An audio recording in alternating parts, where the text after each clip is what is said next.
It's so funny. We've gone through just what's felt like weeks. I've been sheltering in place in Sacramento, and it feels like it's been weeks of just this weird cloudy weather and then maybe a little bit of rain here and there and kind of cold in the mornings and not even that warm during the day. And all of a sudden, as Sacramento is wont to do, it's warm. It's warm. I'm going to need to move to a much lighter weight bed covering as we have started to get warm.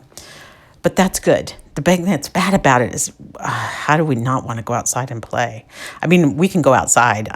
We're very, very lucky we can go outside. But holy smokes, talk about spring fever! It really hits when the weather starts to get warm and time to plant some plants. And we're going to try to get some tomatoes going. That's one of my favorite things to plant.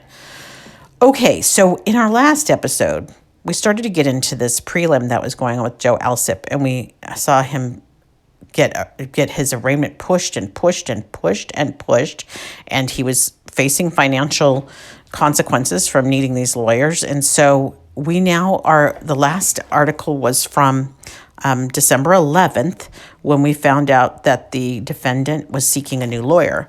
And so now we have December 15th, where here's what the headline is. Again, Greg Zoroya covering all of this. Public defender to handle defense in Smith killings.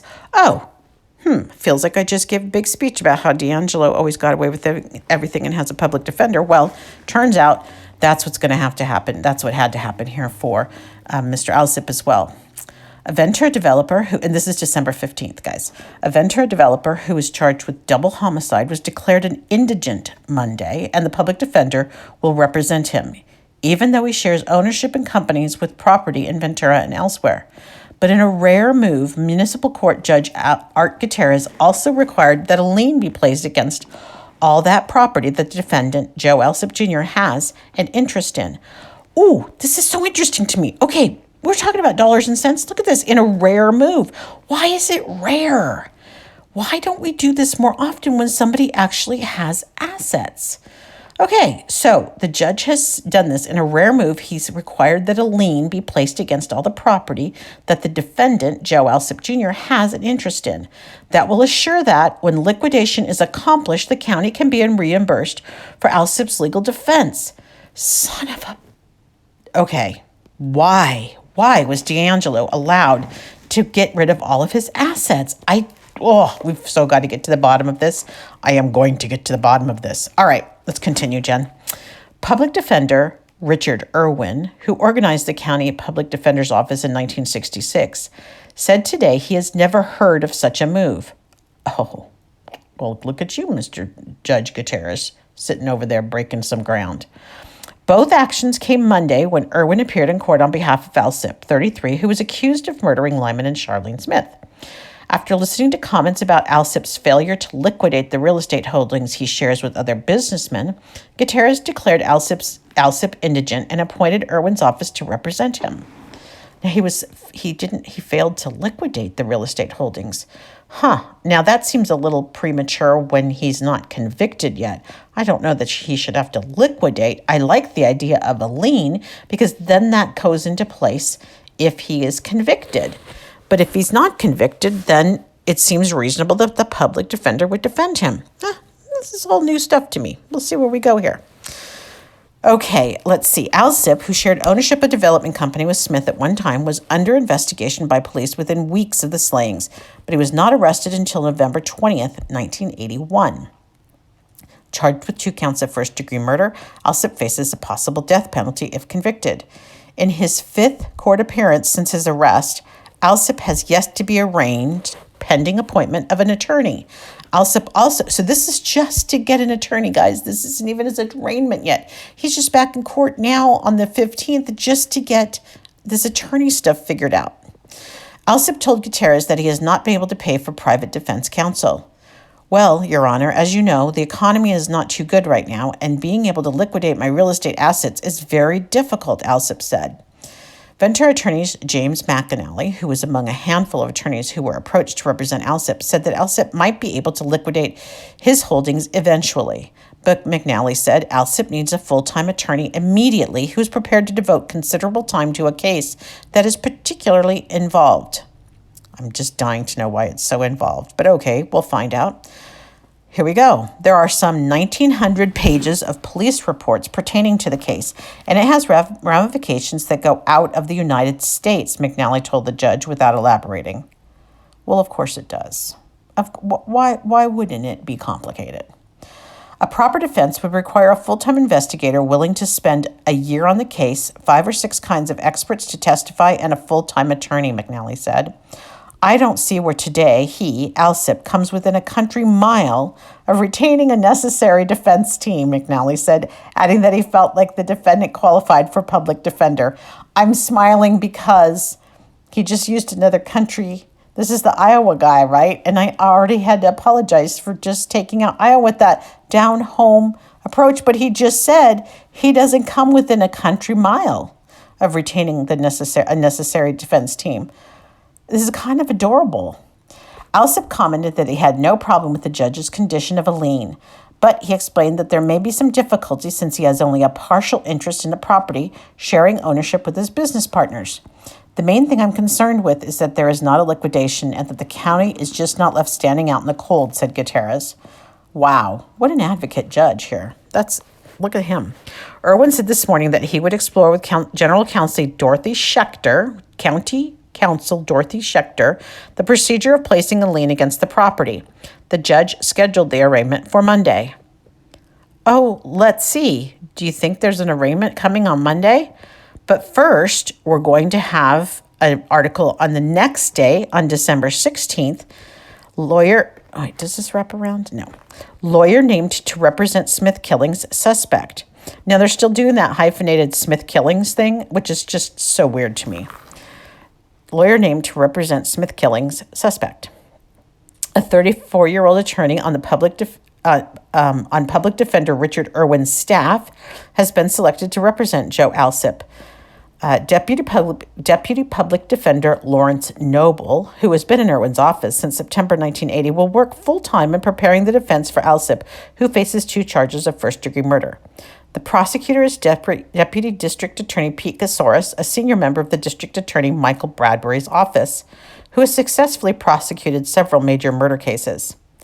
Since Alsip faces 2 first-degree murder counts, he could face the death penalty if he's convicted. Let's see. Alsip was arrested on November 20th, and he was declared indigent by Municipal Court Judge Art Gutierrez on Monday, and the public defender was ordered to represent him. Although Alsip is a developer and real estate agent who shares ownership of companies which own property in Ventura, he told the court Monday that he's unable to liquidate his assets to get cash to pay for his defense. In an unusual move, Gutierrez ordered that a lien be placed against the property that Alsip has interest in. Tuesday, after talking with Alsip and member of his staff, Irwin chose Noble to handle the case. Noble said Tuesday that the prospect of handling a potential death penalty case is no added burden. Oh, look at Mr. Noble being really slick there. Here's his quote. It doesn't bother me at all. I've been preparing for this all my life, Noble said. The office chose me to do it, and I have no qualms about it at all. There's a hero born every day. There's a defense attorney with some swinging you-know-what's there. It doesn't bother me at all. I've been preparing for this all my life. I wonder if you were being tried for murder, if that would make you feel comfortable about your attorney, or if you would have thought he was like I don't know, not the right guy. Let's move on, because I think that at this point it's been almost a month since Joe Alsip's been arrested. He's been sitting in jail for a month, and he still hasn't been arraigned. Here we go. December 23rd, 1981. Finally, Ventura denies killing Lyman Smith and wife. Joseph Alsip Jr. told a municipal court judge Tuesday that he did not kill prominent Ventura attorney Lyman Smith and his wife Charlene. My plea is not guilty, Your Honor, Alsip said during his arraignment after numerous delays requested primarily by the defense, some 30 days after his arrest on murder charges. Some court observers predict the case won't go to trial until summer or fall. Deputy Public Defender Lawrence Noble, appointed to represent Alsip, argued Tuesday that the next major proceeding, Alsip's preliminary hearing, should not be held for 6 months to give Noble time to prepare his case. We're just beginning to gear into action to meet these very serious charges, Noble said Tuesday. The court is aware of the fact that there is a lot of work for you to do, Judge Art Gutierrez said, but Gutierrez said 6 months is more time than required and set the preliminary hearing for March 1st. Deputy District Attorney Pete Kousouris estimated the hearing would last 2 days. Alsip is charged with 2 counts of first-degree murder and could face the death penalty if he's convicted. Sorry, my narrator voice said, "Oh, Mr. Kousouris, it was going to be so much longer than 2 days." Okay, Noble wanted the hearing set for June 7th. June or January, Gutierrez asked, apparently believing he had misunderstood the request. This must be a defense attorney tactic. Remember when the public defender asked to go till next January for D'Angelo? "We would like the continuance of a year, Your Honor." And Your Honor was like, "Wait, what? You want D'Angelo to have another year? Are you kidding me?" "No, May 14th, which now the point is moot. But anyway, I like this. I think it's funny that Gutierrez was like, June or January. Kousouris strongly opposed the request. "The only thing I think he and Noble agreed on is this year," Kousouris said. He argued that in a dozen years of prosecuting felony cases, I've seen a number of cases more complex. 6 months to prepare for a trial would be an interesting debate, but I can't see, 6 months to prepare for a trial would be an interesting debate, but I can't see 6 months of preparation for a preliminary hearing. "I don't see why a month or 2 at the most wouldn't be sufficient," Kousouris said, adding that Noble cited no specific reason for such a long delay. Noble said the police began investigating Alsip shortly after the bodies of Smith and his wife were found in the couple's expensive hillside home. "It's taken well over a year to file a complaint against my client," Noble argued. "Certainly," he argued, "the defense is entitled to 6 months for preparation. Anything less," he said, "would be a gross and utter denial of Mr. Alsip's constitutional rights." Noble has represented Alsip, a developer and real estate agent, since last week when Gutierrez declared him an indigent who required a public defender. Judge Gutierrez made the finding after Alsip said he has been unable to liquidate his assets to pay for private counsel. Much of the delay in the arraignment was a result of trying to arrange financing for a private attorney. In declaring Alsip indigent, Gutierrez required that a lien be placed on all the property he has an interest in to assure that the county be reimbursed for Alsip's legal defense when liquidation is accomplished. Alsip said in court that there may be some difficulty in obtaining the liens since he has only a partial interest in the property. This is like super interesting how things worked 40 years ago. I'm turning the page while you're wondering what I'm vamping for. It is interesting to me that the money and who paid for what was such a thing. I actually thought most defendants typically didn't hire an attorney unless they really did have the means. I thought far more people used the public defender. Okay, so now we're into January 12th, and other things are happening. January 12th of 1982. Okay, so I turned the page. Let's turn the calendar ahead a year, or just into the next year, which is 1982. Here's the headline. Suits, S-U-I-T-S, like lawsuits. Suits shed light on Smith Alsip. Victim, suspect players in high-stakes games. Well, much remains secret concerning the case against Ventura developer Joseph Alsip. 2 suits filed in Los Angeles County and one in Ventura County depict the complicated business arrangements of Smith, a prospective judicial appointee, and Alsip, a talented dealmaker. The transactions come across as expensive games involving players known as limited and general partners, those who can put up capital and those who spend it. They were complicated and, given the recent economic climate, risky. Both suits deal with 3 investments: a Ventura beach area renovation project, a Ventura hillside condominium, and a Santa Paula mobile home park. Both demand nearly $1 million in actual losses and several millions dollars in punitive damages for investors who allege they've been cheated. The investigators allege that their capital was used for things other than the intended developments. Alsip and numerous associates are defendants in both actions. Smith's estate is a defendant in the Santa Paula mobile home suit. Smith, 43, and his wife Charlene were bludgeoned to death. In November, the district attorney filed 2 counts of first-degree murder against Alsip. Investigators perused the business files of the development company in which both men were partners and also looked into their personal lives. Alsip is a contractor, developer, and real estate agent who has a reputation of having a talent for putting together business transactions. Smith was an up-and-coming attorney. Police were searching for a motive for Smith's slaying. Whether they found one is not known, although associates of both men said they doubt it. Charles Gilliard of Ventura, Alsip, and Robert Placencia of Santa Paula formed GAP. Oh, they're telling you this in this order. It's Charles Gilliard, Joe Alsip, and Robert Placencia, because that's how they got the GAP, G-A-P, get it? It's an acronym of their last names. They all founded GAP Development in 1977. They later invited Smith to join them. Oh yeah, Dad used to always say it was GAP Developments, and he was the S in Developments. Whatever, they had already named it. Dad didn't need his name on it, but you know how men are. Oh, now I just took out all men. You know how my dad was. Let's put it that way.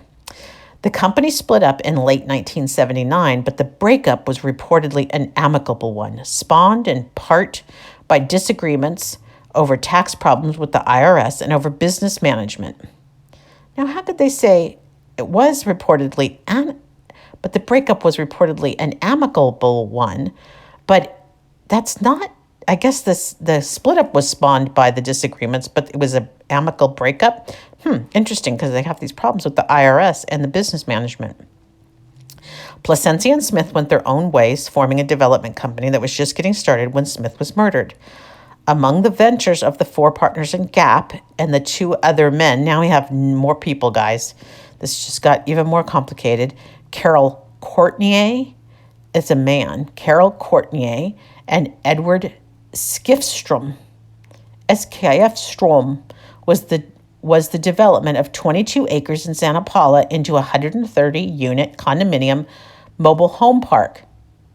The plan was to sell a lot and mobile home to customers. What the heck is a condominium mobile home park? That sounds so pretend. Condominium mobile home park. Condominium must be the way you have to own the property. Because I don't know what the heck a condominium mobile home park would be. It was a lot and a mobile home to customers, but that's kind of how it works. I guess sometimes you rent the lot. Maybe you don't own the lot. But this says the plan was to sell the lot and the mobile home to customers. According to court documents, the development, Hillview Estates, because you knew it had to be called Estates now, didn't you, was the product of an agreement between Santa Paula retailer Dale Wilson, who gathered the investors, and a company known as Mocon Ventures. I kid you not, M-O-C-O-N, Mocon Ventures. All right, so here we have all these people in this big mess. Courtnier, Gilliard, Alsip, Placencia, Smith, and Skillstrom were shareholders in Mocon. You know, I asked my mom. Nobody knows what the heck happened with all this stuff. The only man that might have known has passed away. I asked my mom, is there documentation anywhere? And she looked at me with this, like, you're kidding me, right? Face. Like, we're doing FaceTime because she's down in Santa Cruz. And she's like, you think I know about any of this stuff that happened? I divorced the man. I don't know anything about this stuff. And now I feel like Lou Gabrielson, who's the guy who took care of all this stuff for us, I don't know what happened. I don't know if there were ever records of how this stuff ever got settled. There was certainly no pot of money that I knew about. None of us heard about it. The only money any of us three kids got was just the money from life insurance. We didn't get a darn thing. Thank God we had money for life insurance, because that's basically what helped us pay for college. But I mean, where was all this money, guys? Mocon. Okay, so let's go back. These are all these guys, the GAP guys, including my dad, and then Courtnier and Skiffstrom were shareholders in Mocon. The arrangement was conducted like most limited partnerships. Wilson and 10 investors that he gathered, that's the real estate guy, Wilson and the 10 investors that he gathered were limited partners and put up the cash. In this case, some $670,000, which in 1982 terms was a lot of bucks. Among the limited partners was former Santa Paula councilman, cannot make this up, Floyd G. Hair, H-A-I-R, who contributed $130,000, the documents say.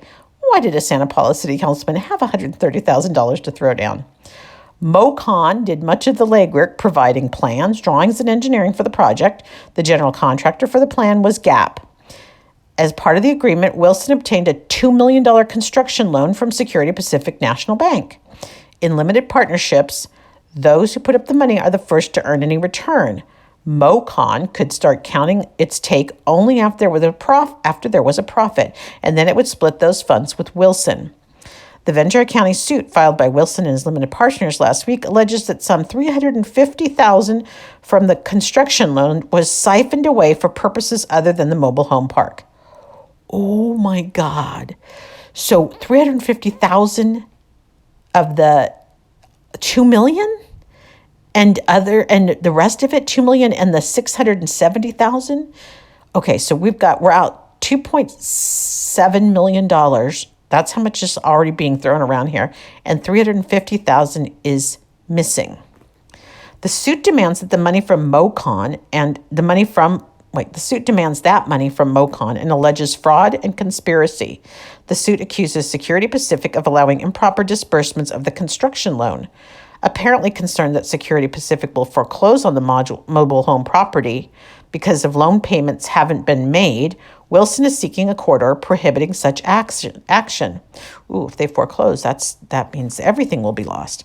The suit, which was originally filed by Oxnard attorney Stanley Cohen of Cohen, England, Whitfield, and Osborne, also seeks $5 million in punitive damages. Okay, y'all know punitive means just look at the word punitive. That's punishment. In a separate action filed in Los Angeles Superior Court in September, another group of investors alleges that their money was used for purposes other than that intended, or that was the business that they invested in was so shoddily conducted that their investment is threatened.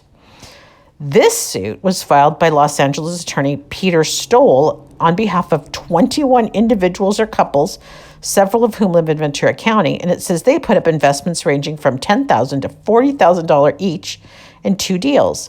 Not all of the investors are plaintiffs in the suit. The defendants are Alsip, Gilliard, and Skiffstrom, who are identified as general partners in the projects, and the 3 men's wives. Well, because of course. One project involved renovation of some beachfront property at 1125 and 1127 Seaward Avenue. The suit says the limited partnership agreement for the beachfront project was prepared in 1979, but was not recorded by the general partners until February 1981. The deed for the property had not been filed by the time the action was brought in September.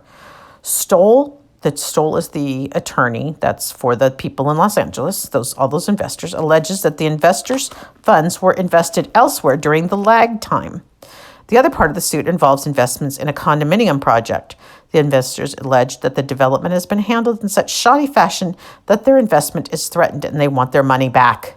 In actions relating to both the hillside and beachfront properties, Stoll is seeking several $100,000 in actual damages and $1 million in punitive damages.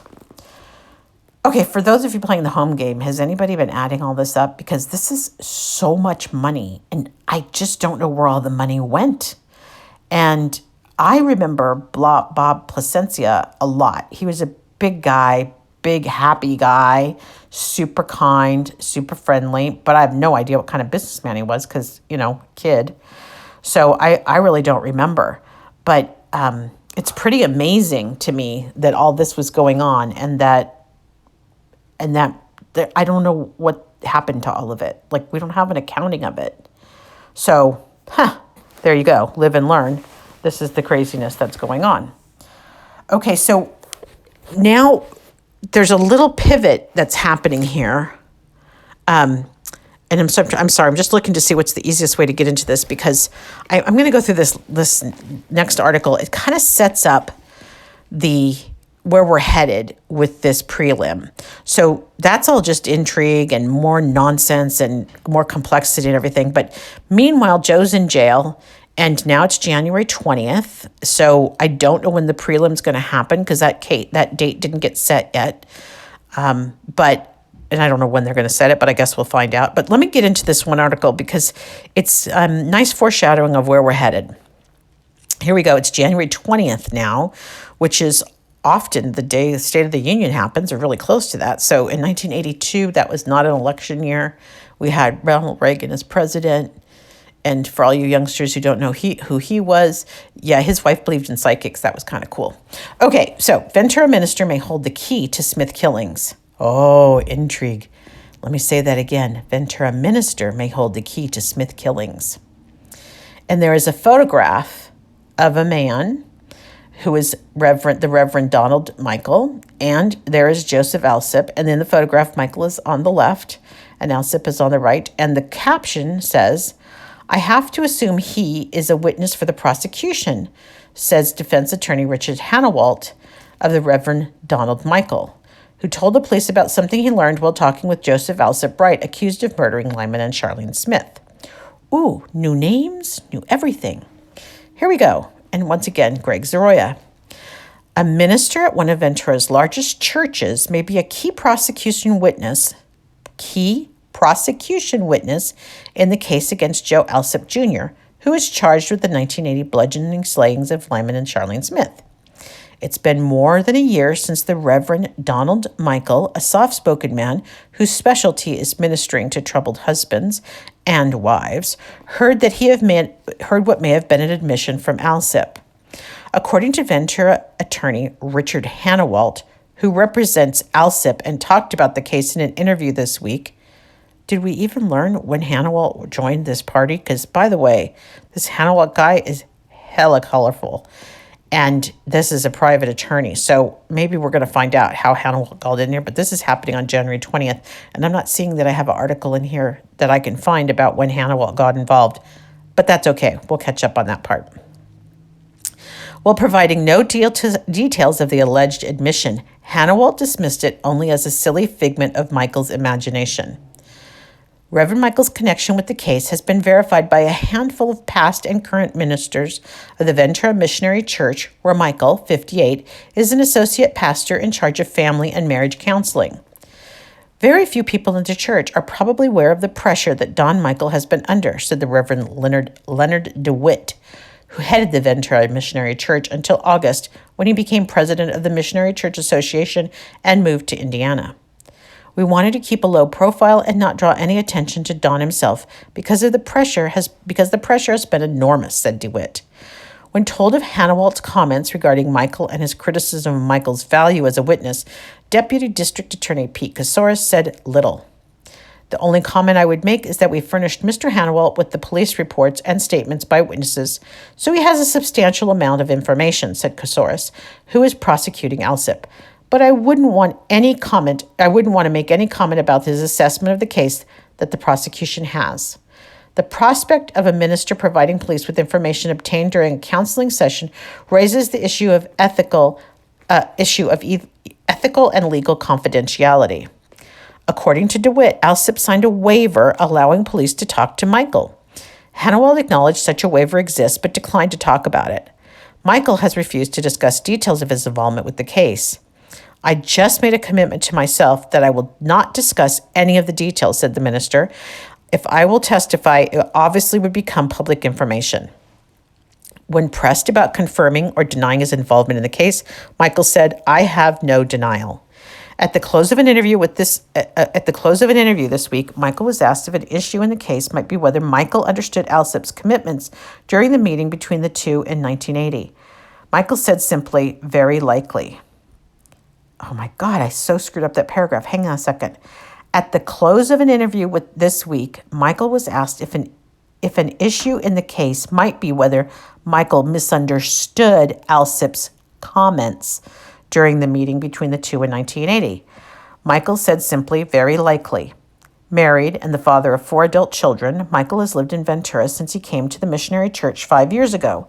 Don is a very quiet, internal, private person, said former associates S.R. Burke McDill, professional family therapist with offices in Oxnard. I never knew him to disclose to others what was going on within him, McDill said. If Mikel is to testify, his first appearance may be March 1st, when a preliminary hearing is scheduled for Alsip. Okay, so we do have a date. It's March 1st. This is on January 20th right now. The hearing could be the first courtroom revelation of the prosecution's case against Alsip, who is charged with 2 counts of first-degree murder and faces a possible death penalty. Smith was killed. The home is listed. Okay, the home, this is what's it's so incredible to me. The home, my dad and Charlene's house up on Clearpoint. The home is less than 100 yards up the street from the Ventura Missionary Church, which has a membership of about 1,500. I might have mentioned this church to you before. It was kind of at the beginning of where these big Christian churches were starting. It started like in the late 70s, early 80s, and so now we're into 1982. So the church had gained some momentum.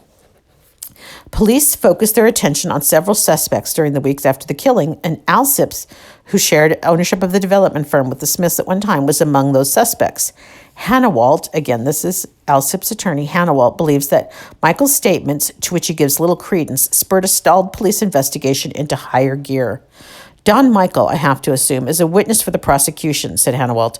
I think it's his statements that caused the investigation to unlag, and get back into drive again.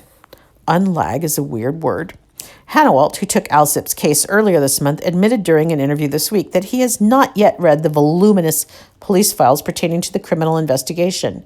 But he has talked to private investigator Russ Whitmire of Ventura, who has worked for Al Sips since 1980, and a forensic specialist recently retained by the family, Richard Fox of Ventura, retained by the Al Sips family. I believe I have a story about Mr. Whitmire that I can tell later. Anyway, to put it bluntly, I don't view Mikel as being I view him as being significant because of any police officer who has been breaking his neck on a murder investigation. Hang on a second. Okay, Hannibal is not known for having the best quotes. Let me see if I can get this quote because it's really butchered. This is Hannah Walt talking. To put it bluntly, I don't view Mikel as being I view him as being significant because any police officer who has been breaking his neck on a murder investigation is going to have an extremely sensitive radar scope, said Hannah Walt. But beyond that, I see so many other things that cause all the defense investigators to say this guy, Mikel, he isn't sure what he heard from Al Sips. The prosecution apparently did some of its own checking into Mikel's credibility. McDill, Mikel's former associate, said he was contacted by District Attorney Investigator Richard Haas 2 or 3 months ago and questioned about what kind of counselor Mikel is and Mikel's credibility and trustworthiness. Now, that was Dick Haas worked for the prosecution or for the District Attorney's office. So just, that's the prosecution.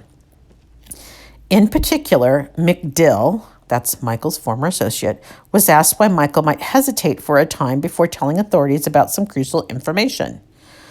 Don was somewhat involved in the whole case, but in what capacity I never knew, said McDill. McDill refused to share what he told Haas. But he did say that he and Mikel had some philosophical and counseling judgment disagreements. He also maintained that any therapist who receives criminal information in a counseling session is required by law to report it immediately to police. McDill, Mikel, and DeWitt were the three who conceived the Ventura Missionary Church's family counseling program in 1977. McDill said he ran the professional counseling portion of the program with 4 interns on staff, and Mikel was in charge of pastoral counseling. Because of his ordained ministry, Mikel, can do any kind of counseling he wants, said McDill, who pulled out of the church operation in 1980 to give more attention to his private practice.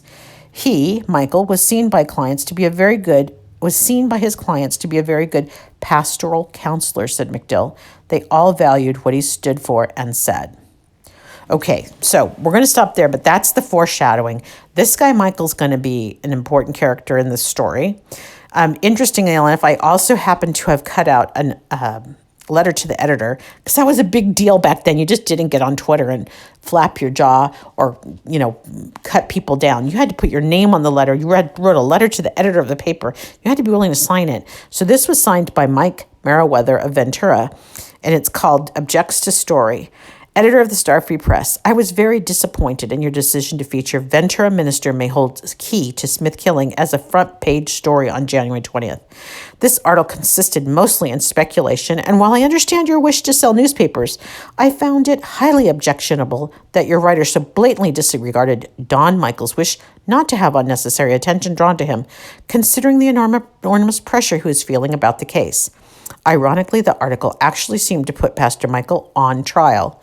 I know Pastor Mikel well and can testify to his kind, fair, and gentle nature and excellent moral character. I regret your decision to print this article and your insensitivity to the reputation and feelings of a nice person. That's such a window into civility of 1982. And mind you, we weren't really that civil, but that's a very, very nice letter to the editor that came out after that big article was written. Okay, I don't know when we got to Hannawalt, but I'm going to figure that part out, and then we'll be back. I'll be back to tell you what's happening next as we move forward in the preliminary hearing of Joseph Alsip.